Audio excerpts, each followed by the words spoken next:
ഇന്ന് നമുക്ക് ചുറ്റും കാണുന്ന രോഗികളിൽ ഒട്ടുമിക്കവരും അനുഭവിച്ചു വരുന്ന ഒരു ബുദ്ധിമുട്ടാണ് പ്രമേഹ രോഗം. അതുകൊണ്ട് തന്നെ ഇത് സർവ്വസാധാരണമായി കഴിഞ്ഞിരിക്കുന്നു. ഇതുമായി ബന്ധപ്പെട്ട് വേണ്ടതായ ഭക്ഷണ രീതികൾ, ജീവിത രീതികൾ, ചില ആയുർവേദ കാഴ്ചപ്പാടുകൾ, ഒപ്പം തന്നെ ചില പൊടിക്കൈകളും കൂടെ ഇന്നത്തെ വീഡിയോയിൽ ചുരുക്കി വിവരിക്കാം. അതുകൊണ്ട് ശ്രദ്ധിച്ച് സ്കിപ്പ് ചെയ്യാതെ അവസാനമായി കണ്ടതിന് ശേഷം എല്ലാവർക്കും ഷെയർ ചെയ്ത് കൊടുക്കുക. വീഡിയോ ഉപകാരപ്പെടുത്തുന്നതാണെങ്കിൽ ഒന്ന് ലൈക്ക് ചെയ്യാനും കൂടെ ഓർമ്മിപ്പിക്കുകയാണ്. ഞാൻ ഡോക്ടർ സേവ്യർ. അപ്പോൾ അതുപോലെ നമുക്ക് ഇന്നത്തെ വീഡിയോ ആരംഭിക്കാം. കഫദോഷം വർദ്ധിച്ചും പിത്തദോഷം വർദ്ധിച്ചും വാതദോഷം വർദ്ധിച്ചുണ്ടാകുന്ന രീതിയിൽ മൊത്തത്തിൽ 20 തരം പ്രമേഹ രോഗം ഉള്ളതായിട്ട് ആയുർവേദ ഗ്രന്ഥങ്ങളിൽ പറഞ്ഞു വെച്ചിട്ടുണ്ട്. നമ്മൾ ഇന്നത്തെ വീഡിയോയില് പ്രധാനമായിട്ടും പ്രത്യേകമായിട്ട് ചുരുക്കി വിവരിക്കാൻ പോകുന്നത് മധുമേഹം എന്ന് വിളിക്കുന്ന കാറ്റഗറിയാണ്. പ്രമേഹ രോഗികളെ തരംതിരിക്കുകയാണെങ്കിൽ പ്രധാനമായിട്ട് 2 രീതിയിൽ ക്ലാസിഫൈ ചെയ്യുകയാണെങ്കിൽ, അതായത് സഹജമായിട്ടും അതുപോലെ തന്നെ അപത്യനിമിത്തജമായിട്ടും ഉണ്ടാകുന്ന 2 രീതിയിൽ പ്രമേഹമായിട്ട് ക്ലാസിഫൈ ചെയ്യുകയാണെങ്കിൽ, അതിൽ ഈ സഹജം എന്ന് പറഞ്ഞു കഴിഞ്ഞാൽ ജുവനൈൽ ഡയബറ്റീസ്, ഹെറിഡിറ്ററി ഫാക്ടേഴ്സ് കൊണ്ട്, പാരമ്പര്യ ഘടകങ്ങൾ കൊണ്ട് ഉണ്ടാകുന്നതായ പ്രമേഹം, ഇതൊക്കെ സഹജ ഗണത്തിൽ വരുന്നു. അതുപോലെ അപത്യനിമിത്തജം എന്ന് പറഞ്ഞു കഴിഞ്ഞാൽ ലൈഫ് സ്റ്റൈൽ ഡിസോർഡേഴ്സുമായി ബന്ധപ്പെട്ട് നിങ്ങളുടെ തെറ്റായ ഭക്ഷണ രീതികളും ജീവിത രീതികളും വഴി, അതുപോലെ തന്നെ മറ്റെന്തെങ്കിലും മെഡിസിൻസിന്റെ സൈഡ് എഫക്ട്സ് വഴിയൊക്കെ ഉണ്ടാകുന്നതാണ് അപത്യ നിമിത്തജം എന്ന് വിളിക്കുന്ന ക്ലാസിഫിക്കേഷൻ. ഈ 2 രീതിയിൽ നമുക്ക് ചുരുക്കി വിവരിക്കാം മധുമേഹത്തെ. അതുപോലെ തന്നെ ഇതിന്റെ ദോഷസ്ഥിതി പരിഗണിക്കുകയാണെങ്കിൽ ആരംഭഘട്ടത്തിലൊക്കെ അതിസ്ഥൗല്യം, അമിത ശരീരഭാരവും, അല്പം നടക്കുകയോ സംസാരിക്കുകയോ ചെയ്യുമ്പോൾ പോലും തളരുക, ക്ഷീണം തോന്നുക, വേർക്കുക, മടി വരിക, ആലസ്യം, പകലുറക്കം, എപ്പോഴും അനങ്ങാതിരിക്കാനുള്ള ഒരു പ്രവണത, അമിത ശരീരഭാരം, ഇതാണ് ഈ കഫജമായിട്ടുണ്ടാകുന്ന അവസ്ഥയിൽ കാണിക്കുന്ന പൊതുവായ ചില ലക്ഷണങ്ങൾ. അതുപോലെ തന്നെ കാലാന്തരത്തില് ഈ പ്രമേഹ രോഗം പഴകുമ്പോൾ അത് വാതാധികമായിട്ട് മാറും. ഈ വാദം വർദ്ധിച്ചുണ്ടാകുന്ന ഈ അവസ്ഥയിൽ കാണിക്കുന്നതായ ലക്ഷണങ്ങൾ, ശരീരം വളരെയധികം മെലിഞ്ഞുണങ്ങുന്നു, എമാസിയേഷൻ, മസിൽസ് ഒക്കെ ഇങ്ങനെ ഒട്ടി ഉണങ്ങി ചുരുങ്ങി, ശരീരത്തിലെ രൂക്ഷത അമിതമായിട്ട് വർദ്ധിച്ച്, ഒപ്പം തന്നെ ഭയങ്കരമായിട്ടുള്ള ക്ഷീണവും തളർച്ചയും വെള്ളം ദാഹവും വായു വരൾച്ചയും കൂടെയുള്ള മൂത്രമൊഴിക്കാനുള്ള ശങ്ക, ഇത്തരം ലക്ഷണങ്ങളും കൂടെ കാണിച്ചു വരുന്നു. അതിനോട് കൂടെ തന്നെ കോൺസ്റ്റിപ്പേഷനും ഗ്യാസ് ട്രബിളും, ഒന്നിലേക്കും കോൺസെൻട്രേറ്റ് ചെയ്യാൻ പറ്റാതിരിക്കുക, ഷോർട്ട് ടെമ്പർമെന്റ്, ഉറക്കമില്ലായ്മ, ഇത്തരം ലക്ഷണങ്ങളും ഇതിനോടനുബന്ധിച്ച് കാണാവുന്നതാണ്. ഈ രീതിയിൽ പ്രമേഹ രോഗം നമ്മൾ ബാധിക്കാനുള്ള കാരണങ്ങൾ ചുരുക്കി പറയുകയാണെങ്കിൽ, മുൻപ് പറഞ്ഞ പോലെ പാരമ്പര്യ ഘടകങ്ങൾ കൊണ്ടുണ്ടാകുന്നുണ്ട് ജുവനൈൽ ഡയബറ്റീസ്, അതായത് ഗർഭാവസ്ഥയിൽ തന്നെ അമ്മയിൽ നിന്ന് കുഞ്ഞിലേക്ക് പ്രസവിച്ച ഉടനെ ഉണ്ടാകുന്ന ശൈശവകാലത്ത് ബാധിക്കുന്നതായ പ്രമേഹ രോഗം. അടുത്തതായിട്ട് തെറ്റായ ഭക്ഷണ രീതി, അതായത് മധുര പലഹാരങ്ങള്, ഡയറി പ്രോഡക്ട്സ്, വെണ്ണ, നെയ്യ്, എണ്ണയിൽ വറുത്ത സാധനങ്ങൾ, അധ്യശനം, അമിതമായിട്ട് ആഹാരങ്ങൾ കഴിക്കുക, എണ്ണയും നെയ്യും തൈരും കൊഴുപ്പും അടങ്ങിയിട്ടുള്ള ഭക്ഷണ പദാർത്ഥങ്ങൾ കൂടുതലായിട്ട് ശീലിക്കുക, മധുര പലഹാരങ്ങൾ കൂടുതലായിട്ട് ഭക്ഷിക്കുക, ഇതൊക്കെ ഇതിന് കാരണമാവുന്നുണ്ട്. അതുപോലെ തന്നെ സെഡൻഡറി ലൈഫ് സ്റ്റൈൽ, അതായത് എപ്പോഴും തീരെ അശേഷം വ്യായാമം ഇല്ലാതെ എപ്പോഴും ഒരിടത്ത് വിശ്രമിക്കുക, ഇരിക്കുകയോ കിടക്കുകയോ ചെയ്യുക, വേർപ്പിന്റെ അസുഖം എന്നൊക്കെ നിങ്ങൾ പറയില്ലേ, ഇത്തരം അവസ്ഥക്കാർക്കും പ്രമേഹം വരുന്നതിന് സാധ്യതയുണ്ട്. മറ്റൊരു കാരണം ഇന്നത്തെ കാലത്ത് വളരെയധികം പ്രാധാന്യം അർഹിക്കുന്ന ഒന്നാണ് അമിതമായിട്ടുള്ള സ്ട്രെസ്, ടെൻഷൻ, ആങ്സൈറ്റി, മാനസിക സമ്മർദ്ദം, മാനസിക പിരിമുറുക്കം, ഇത്തരം അവസ്ഥകളൊക്കെ പ്രമേഹ രോഗത്തിലേക്ക് നയിച്ചേക്കാം. ഇനി മധുമേഹം ബാധിക്കാൻ പോകുന്നതിന് മുമ്പ് നമ്മുടെ ശരീരം കാണിച്ചു തരുന്ന ചില ലക്ഷണങ്ങളൊന്ന് പരിശോധിക്കാം. അതായത് ഫ്രീക്വന്റ് യൂറിനേഷൻ, കൂടെ മൂത്രമൊഴിക്കാനായിട്ടുള്ള ഒരു പ്രവണത കാണാം. അതുപോലെ അമിതമായിട്ടുള്ള വെള്ളം ദാഹം കാണാം. എത്ര വെള്ളം കുടിച്ചാലും പിന്നെയും ദാഹിക്കുക, വീണ്ടും വെള്ളം കുടിക്കണം തോന്നുക, തൊണ്ടയ്ക്ക് വരൾച്ച അനുഭവപ്പെടുക. അതുപോലെ നമ്മൾ ടോയ്ലറ്റിലൊക്കെ യൂറിൻ പാസ് ചെയ്ത സ്ഥലത്ത് ധാരാളം ഉറുമ്പ് വരുന്ന ഒരു പ്രവണത, ഇതും കാണാവുന്നതാണ്. ഇതിന്റെ കൂടെ തന്നെ ഒന്നുകിൽ അമിതമായിട്ടുള്ള ശരീരഭാരം വർദ്ധിക്കാം, അതല്ലെങ്കിൽ അതികാർശ്യം, അമിതമായിട്ട് ശരീരം മെലിഞ്ഞു വരുന്നു. ചിലർക്ക് അത്യധികമായിട്ടുള്ള വിശപ്പ് തോന്നും, എത്ര കഴിച്ചാലും മതി വരാത്ത രീതിയിൽ വീണ്ടും കഴിക്കാനായിട്ട് തോന്നുക. കാഴ്ച മങ്ങുന്നതായിട്ട് അനുഭവപ്പെടാം. ശരീരത്തിൽ ഭയങ്കരമായിട്ടുള്ള ഡ്രൈനെസ് അനുഭവപ്പെടാം. ശരീരത്തിൽ കൂടെ ഉറുമ്പൊക്കെ എന്തെങ്കിലും എപ്പോഴും അരിക്കുന്ന പോലെ ഒരു തോന്നലുണ്ടാക്കാം. വായ്ക്കകത്ത് മധുരരസം അനുഭവപ്പെടുക, കൈകാലുകൾക്കൊക്കെ മരവിപ്പ് അനുഭവപ്പെടുക, ഉറക്കക്കുറവ് അനുഭവപ്പെടുക, ഇത്തരം ലക്ഷണങ്ങളും കാണാറുണ്ട്. ഇതിനോടൊക്കെ കൂടെ തന്നെ തീർച്ചയായിട്ടും കലശലായിട്ടുള്ള ക്ഷീണം, അമിതമായിട്ടുള്ള ക്ഷീണവും തളർച്ചയും അനുഭവപ്പെടുകയും ചെയ്യും. ഇതൊക്കെയാണ് പൊതുവെ കാണിച്ചു വരാറുള്ള ലക്ഷണങ്ങൾ. ആയുർവേദ കാഴ്ചപ്പാടനുസരിച്ച് വാതദോഷത്തിന്റെയും പിത്തദോഷത്തിന്റെയും കഫദോഷത്തിന്റെയും വർദ്ധിച്ചിരിക്കുന്നതായ ലക്ഷണങ്ങൾ തിരിച്ചറിഞ്ഞ് അതിനുവേണ്ടതായ ചികിത്സാ രീതികളും ഭക്ഷണ രീതികളും സ്വീകരിക്കുക, അത് തന്നെയാണ് പ്രഥമപടി. അതിനോടൊപ്പം തന്നെ അഗ്നിബലം ശരിയാക്കുന്നതിന്, അമിതമായിട്ട് അഗ്നിബലം, ദഹനശക്തി വർദ്ധിക്കുകയാണെങ്കിൽ അത് നിയന്ത്രിച്ചു കൊണ്ടുവരുന്നതിന്, വിശപ്പില്ലാതെ വരുന്ന അവസ്ഥയാണെങ്കിൽ അത് വർദ്ധിപ്പിക്കുന്നതിന്, കൂടെയുള്ള മൂത്രപ്രവൃത്തി തടയുന്നതിന്, അമിതമായിട്ടുള്ള ദാഹം നിയന്ത്രിക്കുന്നതിന്, കൈകാലുകൾക്ക് അനുഭവപ്പെടുന്ന മരവിപ്പ് നിയന്ത്രിക്കുന്നതിന്, ഇതിനൊക്കെ ഉതകുന്ന രീതിയിലായിരിക്കണം ചികിത്സാ രീതികൾ ചിട്ടപ്പെടുത്തേണ്ടത്. പ്രമേഹം അമിതമായിട്ട് വർദ്ധിക്കുമ്പോൾ കാലാന്തരത്തില് പ്രമേഹ പിടക എന്ന് വിളിക്കുന്ന ഒരു അവസ്ഥയുണ്ട്. അതായത് പലതരത്തിലുള്ള കുരുക്കളും വ്രണങ്ങളും ഇതിനോടനുബന്ധിച്ച് വന്നുപെട്ടേക്കാം. ആ സമയത്ത് രക്തദൂഷ്യവും കൂടെ ഇല്ലാതാക്കുന്നതിന്, നിയന്ത്രിക്കുന്നതിന് ഉതകുന്ന രീതിയിലുള്ള ചികിത്സാ രീതികളും കൂടെ ഉൾപ്പെടുത്തേണ്ടതായിട്ട് വരും. പ്രമേഹ രോഗം നിയന്ത്രിക്കുന്നതിനായിട്ട്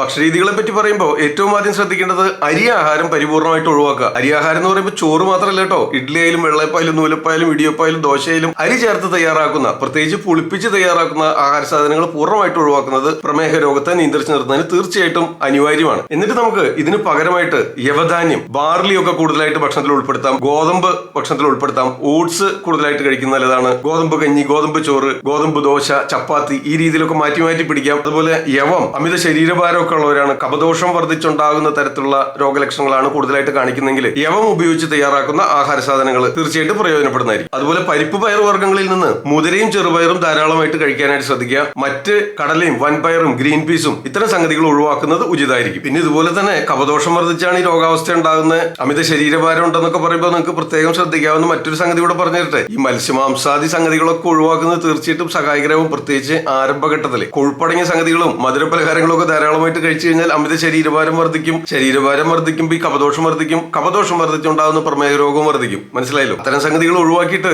പൂർണ്ണമായിട്ടും വെജിറ്റേറിയൻ ആകുക. വല്ലപ്പോഴൊക്കെ നിർബന്ധമുള്ളവർക്ക് വേണമെങ്കിൽ അല്പം മീൻകറിയൊക്കെ വെച്ച് കഴിക്കാം എന്നല്ലാതെ മറ്റ് മത്സ്യമാംസാദി സംഗതികളും വെണ്ണ, നെയ്യ്, തൈര്, മധുര പലഹാരങ്ങൾ ഇത്തരം സംഗതികളൊക്കെ ഒഴിവാക്കുന്നതായിരിക്കും തീർച്ചയായിട്ടും നല്ലത്. എന്നിട്ട് എന്ത് കഴിക്കണം എന്ന് നിങ്ങൾ ചോദിച്ചില്ലേ? നേരത്തെ പറഞ്ഞ പോലെ ചെറുപയറും മുതിരയൊക്കെ കഴിക്കാം. യവവും ഗോതമ്പും ഒക്കെ ശീലാക്കാം. ഒപ്പം തന്നെ ധാരാളം പച്ചക്കറികൾ കഴിക്കുന്നത് ശീലാക്കാം. പ്രത്യേകിച്ച് കയപ്പയ്ക്കയും കടും പച്ചനിറത്തിലുള്ള ഇലക്കറികൾ, ചീരയില, മുരിങ്ങയില, മുരിങ്ങക്കായ, കുമ്പളങ്ങ, വെള്ളരിക്ക ഇത്തരം സംഗതികളൊക്കെ ഡിപ്പെൻഡ് ചെയ്യുന്നത് തീർച്ചയായിട്ടും സഹായകരമാവും. അതിൽ തന്നെ ഈ ഭക്ഷണ പദാർത്ഥങ്ങൾ ഇത്തരം കറിക്കൂട്ടുകളൊക്കെ തയ്യാറാക്കുമ്പോൾ അതിൽ മഞ്ഞളും കുരുമുളകും ഉലുവയും ജീരകവും കറുവപ്പട്ടയൊക്കെ കൂടുതലായിട്ട് ചേർക്കുന്നത് പ്രമേഹം നിയന്ത്രിക്കുന്നതിന് സഹായകരമാണ്. നിങ്ങൾക്ക് ശീലിച്ചു പോരാവുന്ന ചില പൊടിക്കൈകളും കൂടെ പറയാട്ടോ. പഴങ്ങൾ കഴിക്കുന്നത് തീർച്ചയായിട്ടും നല്ലത് തന്നെയാണ്. പ്രമേഹ രോഗികൾ പ്രത്യേകം ശ്രദ്ധിക്കേണ്ട സംഗതി നന്നായിട്ട് പഴുത്ത് മധുരം വരുന്നതിന് മുമ്പത്തെ അവസ്ഥയിൽ കഴിക്കണം. അതിൽ പ്രത്യേകമായിട്ട് നെല്ലിക്ക നിത്യേന കഴിക്കാം, പപ്പായ കഴിക്കാം, പേരയ്ക്ക കഴിക്കാം. ഇതൊക്കെ അധികം പഴുക്കാതെ നിത്യേന ശീലാക്കുന്നത് തീർച്ചയായിട്ടും പ്രമേഹ രോഗികൾക്ക് വളരെയധികം പ്രയോജനപ്രദം. കാരണം ഇത് കാലാന്തരത്തിലെ വാതിക പ്രമേഹമായി മാറുന്നുണ്ടെന്ന് പറഞ്ഞല്ലോ. ഈ അവസ്ഥയിൽ ഡയബറ്റിക് ന്യൂറോപ്പതി എന്ന് പറയുന്ന ഒരു അവസ്ഥ, ശരീരത്തിന് വേണ്ടത്ര പോഷകങ്ങൾ ലഭിക്കാതിരിക്കും. കൈകാലുകളൊക്കെ തരിപ്പും മരവിപ്പും, കലശലായിട്ടുള്ള വേദന, ഉറക്കമില്ലായ്മ, കോൺസ്റ്റിപ്പേഷൻ, മലബന്ധം, ഷോർട്ട് ടെമ്പർമെന്റ്, ദേഷ്യം വരിക ഇത്തരം സംഗതികളും കൂടെ കാണാറില്ലേ? അതുപോലെ ശരീരത്തിന് കാര്യമായിട്ടുള്ള പോഷകാഹാരക്കുറവും അനുഭവപ്പെട്ടേക്കാം. അപ്പൊ അതുകൊണ്ട് ഈ പേരയ്ക്കയും പപ്പായയും നെല്ലിക്കയും ഒക്കെ കഴിക്കുന്നത് തീർച്ചയായിട്ടും പ്രമേഹ രോഗികൾക്ക് ഒരു വരം തന്നെയാണ്. വാതിക പ്രമേഹം ആയിക്കഴിഞ്ഞാൽ നിങ്ങൾക്ക് ഈ എണ്ണയുടെ ഉപയോഗത്തിന് പകരമായിട്ട് കുറേശ്ശെ അല്പം നെയ്യ് ചേർത്ത്, ഇപ്പൊ ഗോതമ്പ് ദോശയൊക്കെ ഉണ്ടാക്കുകയാണെങ്കിൽ നെയ്യ് ചേർത്ത് ഉണ്ടാക്കാം. അതുപോലെ ഇച്ചിരിച്ച് നെയ്യ് ചേർത്ത് കഴിക്കുന്നത് നല്ലതാണ്. ഇതിനോടനുബന്ധിച്ച് കോൺസ്റ്റിപ്പേഷൻ, മലബന്ധമൊക്കെ ഉള്ളവരാണെങ്കിൽ പശു നെയ്യില് ചുവന്നുള്ളി അരിഞ്ഞിട്ട് മൂപ്പിച്ച് കഴിക്കുന്നതൊക്കെ ഈ രീതിയിലുള്ള മലബന്ധം നിയന്ത്രിക്കുന്നതിനും ശരീരത്തിലെ രൂക്ഷത വർദ്ധിക്കുന്നത് നിയന്ത്രിക്കുന്നതിനും സഹായകരമാവുന്നതാണ്. ഒഴിവാക്കേണ്ട ലിസ്റ്റ് ഒരുപാടുണ്ട് കേട്ടോ. അതായത് റെഡ് മീറ്റ്, വെണ്ണ, നെയ്യ്, തൈര് ഇത്തരം സംഗതികള്, മധുര പലഹാരങ്ങള്, അരി ആഹാരങ്ങള്, പ്രിസർവേറ്റീവും കളറുകളും ഒക്കെ ചേർത്തിട്ടുള്ള സംഗതികള്, ഒരുപാട് ജങ്ക് ഫുഡ്സ് ഇതൊക്കെ തീർച്ചയായിട്ടും ഒഴിവാക്കുന്നത് ഗുണകരമായിരിക്കും. കാരണം ഈ പ്രമേഹം ആരംഭഘട്ടത്തിൽ കഫദോഷമാണ് വർദ്ധിച്ചിരിക്കുന്നെങ്കിലും കാലാന്തരത്തിൽ ക്രമേണ ഇത് വാതാധികമായിട്ട് മാറുന്നുണ്ട്. ആ സമയത്ത് പല രീതിയിലുള്ള പ്രമേഹ രോഗ പീഡകൾ നിങ്ങൾ അനുഭവിക്കേണ്ടി വന്നേക്കാം. അതുകൊണ്ട് ഈ കഫദോഷത്തിൽ നിന്ന് വാതദോഷത്തിലേക്ക് സഞ്ചരിക്കുന്നതിന്റെ വേഗത നിയന്ത്രിക്കുന്നതിനായിട്ട് ഈ പറഞ്ഞ കാര്യങ്ങളൊക്കെ ഭക്ഷണരീതികൾ ശ്രദ്ധിക്കേണ്ടതാണ്. ഇനി നിങ്ങളുടെ ജീവിത രീതികളിൽ വരുത്തേണ്ടതായ മാറ്റവും കൂടെ ഇവിടെ പറയാം. ഒപ്പം തന്നെ ചില പൊടിക്കൈകൾ. ഈ സ്ട്രെസ്സും ടെൻഷനും ഷോർട്ട് ടെമ്പർമെന്റും ഒക്കെ പ്രമേഹ രോഗികളുടെ കഥകളിൽ ഒരു നിത്യേന പതിവാണ്, നിങ്ങൾക്ക് അറിയാലോ. അപ്പൊ അതുകൊണ്ട് തന്നെ നല്ല മനസാന്നിധ്യം ഉണ്ടാവുന്നതിനും മനസ്സിനൊക്കെ ശാന്തത കൈവരിക്കുന്നതിനായിട്ട് യോഗ, പ്രാണായാമ, മെഡിറ്റേഷൻ ഇത് നിത്യേന ശീലിക്കുന്നത് വളരെയധികം പ്രയോജനം ചെയ്യും. ഏറ്റവും അധികം പ്രയോജനപ്പെടുക പ്രമേഹ രോഗികൾക്കാണെന്ന് വേണമെങ്കിൽ പറയാം. രാവിലെ വെളുപ്പാങ്കാലത്ത് 5:30ക്കും 6:30ക്കും ഇടയ്ക്കുള്ള ഒരു സമയത്തെങ്കിലും ഉണരാനായിട്ട് ശ്രദ്ധിക്കുക. രാത്രി ഒരു 9:30-10 മണിയോടുകൂടെ കിടന്നുറങ്ങാനായിട്ട് ശ്രദ്ധിക്കുക. രാത്രി കാലങ്ങളിൽ ഒരു 8 മണിക്കൂറെങ്കിലും മിനിമം നല്ല ഉറക്കം കിട്ടണമെന്ന് ഉറപ്പുവരുത്തുക. പകൽ സമയത്ത് അശേഷം ഉറങ്ങുന്നില്ല എന്നും ഉറപ്പുവരുത്തുക. രാവിലെ സമയമൊക്കെ നിങ്ങൾക്ക് വീടുകളിൽ തന്നെ ഈ യോഗാഭ്യാസത്തിനായിട്ട് ചെലവഴിക്കാം. 1 മണിക്കൂർ മുതൽ ഒരു 1.5 മണിക്കൂർ വരെയെങ്കിലും സമയം ഇതിനായിട്ട് മാറ്റിവെക്കണം. വൈകുന്നേരങ്ങളിൽ മിനിമം ഒരു അരമണിക്കൂർ സമയമെങ്കിലും നടക്കുന്നതിനായിട്ട് ശീലിക്കുക. ഒരുപാട് സ്ട്രെസ്സും സ്ട്രെയിനും ഉണ്ടാക്കുന്ന ജോഗിങ്ങും സ്ട്രെസ് എക്സസൈസുകളൊന്നും ആവശ്യമില്ല. ലൈറ്റ് ആയിട്ടുള്ള ലഘുവായിട്ടുള്ള നടത്തം, ലഘുവായിട്ടുള്ള വ്യായാമം അതിന് ഏറ്റവും അനുയോജ്യമാണ് ഈ യോഗാഭ്യാസ മുറകളും നടത്തും. പിന്നെ ശ്രദ്ധിക്കേണ്ട ചില സംഗതികൾ, ഈ കഫദോഷം വർദ്ധിച്ചിരിക്കുന്ന സമയത്ത് അമിത ശരീരഭാരം ഉണ്ടാവും എന്ന് പറഞ്ഞല്ലോ. അപ്പൊ ഈ ശരീരഭാരം നിയന്ത്രിക്കുന്നതിന് വേണ്ടതായ ഭക്ഷണ രീതികളും വ്യായാമ മുറകളും ശീലിക്കുക. കാലാന്തരത്തിൽ ഇത് വാതാധികമായി വരുമ്പോൾ ശരീരത്തിലുണ്ടാകുന്ന രൂക്ഷത നിയന്ത്രിക്കുന്നതിനായിട്ട് നിങ്ങൾ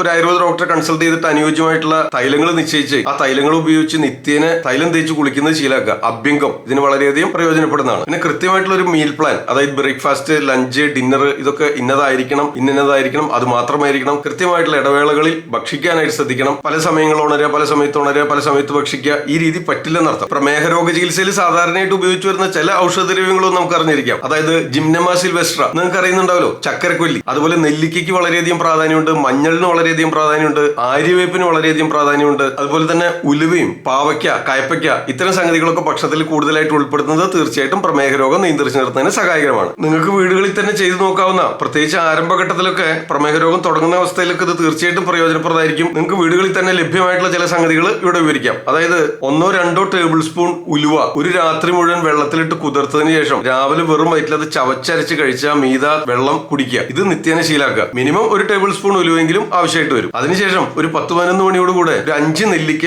കുരു കളഞ്ഞ് ജ്യൂസ് അടിച്ചെടുത്തിട്ട് അത് കഴിക്കുക. ഇത് തീർച്ചയായിട്ടും നല്ലതാണ്. അതുപോലെ വൈകിട്ട് ഒരു 6 മണിക്ക് ഒരു പകുതി പാവയ്ക്ക അല്ലെങ്കിൽ കയ്പയ്ക്ക അത് കുരുവൊക്കെ കളഞ്ഞ് കുനുകുനാന്ന് അരിഞ്ഞെടുത്തിട്ടിട്ട് അല്പം വെള്ളവും ചേർത്ത് ജ്യൂസ് അടിച്ച് അതൊരു വൈകിട്ട് ഒരു 5 മണി 6 മണി സമയത്തും പതിവായിട്ട് കഴിക്കുക. പിന്നെ നമുക്ക് നെല്ലിക്കയും മഞ്ഞളും, ഉണക്ക നെല്ലിക്കയും ഉണക്ക മഞ്ഞളും, ഒരു 100 ഗ്രാം ഉണക്കമഞ്ഞളും ഒരു 300 ഗ്രാം ഉണക്ക നെല്ലിക്കയും കൂടെ നന്നായിട്ട് പൊടിച്ച് ചേർത്ത് വെക്കുക. ഇതൊരു 1-2 ടീസ്പൂൺ ഒരു ഗ്ലാസ് വെള്ളത്തിൽ നന്നായിട്ട് വെട്ടി തിളപ്പിക്കുക. അപ്പൊ ഏകദേശം ഒരു 1/4 ഗ്ലാസ് ആയിട്ട് വറ്റും. അത് രാവിലെ ഭക്ഷണത്തിന് മുൻപും രാത്രി ഭക്ഷണത്തിന് മുമ്പും പതിവായിട്ട് സേവിക്കുന്നത് ശീലാക്കുക. ഇതുവരെ പറഞ്ഞ എല്ലാ സംഗതികളും നിങ്ങൾ നിത്യജീവിതത്തിൽ ശീലിക്കാനും പാലിക്കാനും തയ്യാറാവുകയാണെങ്കിൽ പ്രമേഹ രോഗം ഒരു പരിധിവരെ നിയന്ത്രിച്ചു നിർത്തുന്നതിന് സാധ്യമാകും. എന്നിട്ടും സാധിക്കുന്നില്ലെങ്കിൽ തീർച്ചയായിട്ടും ഒരു ആയുർവേദ ഡോക്ടറെ കൺസൾട്ട് ചെയ്യുക. നിങ്ങളുടെ ദോഷസ്ഥിതിക്കും രോഗസ്ഥിതിക്കും രോഗലക്ഷണങ്ങൾക്കും അനുസരിച്ച് അനുയോജ്യമായ ഔഷധങ്ങളും ഭക്ഷണ രീതികളും ജീവിത രീതികളും നിങ്ങളുടെ ശരീരപ്രകൃതിക്ക് വേണ്ടതായത് ചിട്ടപ്പെടുത്താനായിട്ട് ശ്രദ്ധിക്കുക. പ്രമേഹ രോഗികൾക്ക് നിത്യേന പാനജലം വെള്ളം കുടിക്കുന്നതിനായിട്ട് ഒരു പിടി പേരയിലുണ്ടല്ലോ, പേരയില, അതിന്റെ ഇളം തളിരിലകൾ പറിച്ചെടുത്ത് ഏകദേശം ഒരു പിടി അത് ചെറുതായിട്ടൊന്ന് ചതച്ച് 2 ലിറ്റർ വെള്ളത്തിലിട്ട് നന്നായിട്ട് വെട്ടി തിളപ്പിക്കുക.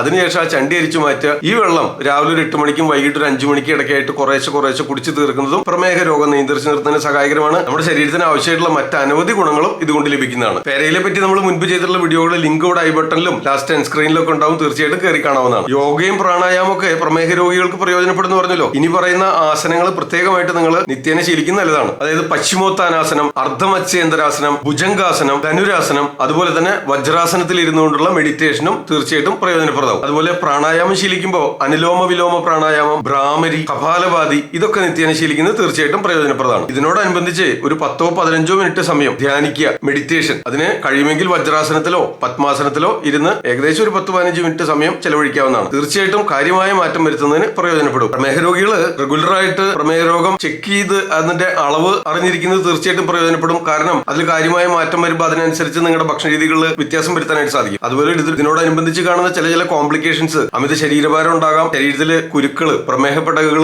വരാനായിട്ട് സാധ്യതയുണ്ട്, കാഴ്ചശക്തി മങ്ങലുണ്ടാകാനായിട്ട് സാധ്യതയുണ്ട്, അതുപോലെ കൈകാലുകൾക്ക് മരവിപ്പ്, തരിപ്പ് അനുഭവപ്പെടാം. ഇത്തരം ലക്ഷണങ്ങൾ കാണുന്നുണ്ടെങ്കിൽ ഒരു ആയുർവേദ ഡോക്ടറെ സഹായം തേടാവുന്നതാണ്. വേണ്ടതായ ഔഷധങ്ങളും നിങ്ങളുടെ ശരീരപ്രകൃതിക്ക് അനുയോജ്യമായിട്ടുള്ള ഭക്ഷണ രീതികളും ശീലിക്കാവുന്നതാണ്. പ്രമേഹ രോഗത്തെ പറ്റി നമ്മൾ മുൻപ് ചെയ്തിട്ടുള്ള വീഡിയോകളുടെ ലിങ്ക് ഒക്കെ ഇവിടെ കൊടുക്കുന്നുണ്ട്. തീർച്ചയായിട്ടും പ്രയോജനപ്പെടുന്നതാണ്. എല്ലാ വീഡിയോകളും കയറി കാണാൻ എല്ലാവർക്കും ഷെയർ ചെയ്ത് കൊടുക്കുക. നിങ്ങളുടെ അഭിപ്രായങ്ങളും നിർദ്ദേശങ്ങൾ കമന്റുകളായിട്ട് രേഖപ്പെടുത്തുക. ഇത്തരം വീഡിയോകൾ ഇഷ്ടപ്പെടുന്നുണ്ടെങ്കിൽ ഈ ചാനൽ ഇതുവരെ സബ്സ്ക്രൈബ് ചെയ്തിട്ടില്ലെങ്കിൽ സബ്സ്ക്രൈബ് ചെയ്യാവുന്നതാണ്. ഞാൻ ഡോക്ടർ സേവ്യർ. തൽക്കാലം നിർത്തട്ടെ. നന്ദി, നമസ്കാരം. മറ്റൊരു വീഡിയോയിൽ വീണ്ടും കാണാം. ആദ്യം ആയുർവേദം.